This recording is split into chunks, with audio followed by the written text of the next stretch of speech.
Il y a un produit naturel d'origine végétale qui transforme notre santé intestinale et métabolique. C'est le psyllium. Comment fonctionne-t-il? Comment l'utiliser? On va voir cela ensemble. Le psyllium, c'est un produit végétal issu de la plante Plantago ovata. C'est une fibre, c'est-à-dire qu'il fait partie de la famille des glucides, mais il n'est pas digéré. Donc après ingestion, le psyllium descend dans le tube digestif et il arrive presque intact dans le gros intestin, là où se trouvent des milliards de bactéries qui s'en nourrissent. Mais avant d'arriver si bas, le psyllium se mélange avec l'eau et il forme un gel visqueux dans l'estomac. Donc le premier effet du psyllium, c'est de remplir l'estomac. Ça entraîne une réduction de l'appétit. Ensuite, ce gel de psyllium augmente le volume des selles et il favorise ainsi le transit intestinal. La fibre de psyllium peut aussi absorber des excès de liquide qu'il y aurait dans l'intestin. Donc le psyllium, c'est un excellent traitement naturel contre la constipation et aussi contre certaines diarrhées. Et de manière plus globale, il améliore le confort digestif. Voilà pourquoi le psyllium est recommandé chez les personnes qui souffrent du syndrome de l'intestin irritable, qui est caractérisé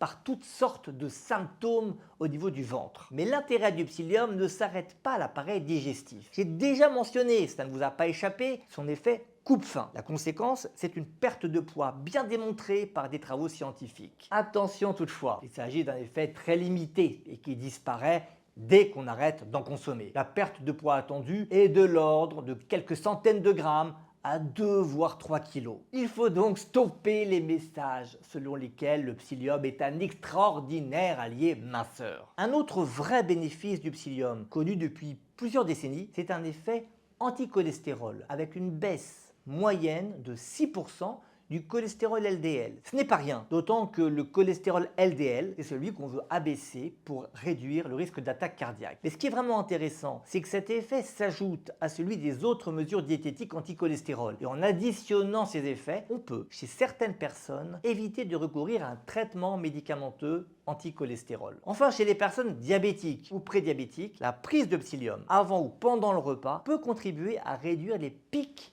de glycémie, de glucose dans le sang, grâce à la capacité de la fibre à réduire l'absorption des glucides. Alors en pratique, le psyllium se présente sous forme de poudre ou de graines à ingérer. On va augmenter progressivement la dose consommée jusqu'à 10 grammes par jour en 2 fois. Ça correspond à une cuillerée à soupe matin et soir qu'on peut aussi répartir en 3 fois. Attention à bien diluer la poudre dans l'eau, au moins 100 ml par cuillerée à soupe. Attention aussi si vous prenez des médicaments parce que certains peuvent être moins bien assimilés si on les prend avant ou juste après la prise de psyllium. C'est rare, mais c'est à vérifier avec votre médecin. Muni de tous ces conseils, si vous les appliquez scrupuleusement, les bienfaits digestifs apparaissent dès les premières heures et les effets sur le métabolisme en quelques semaines.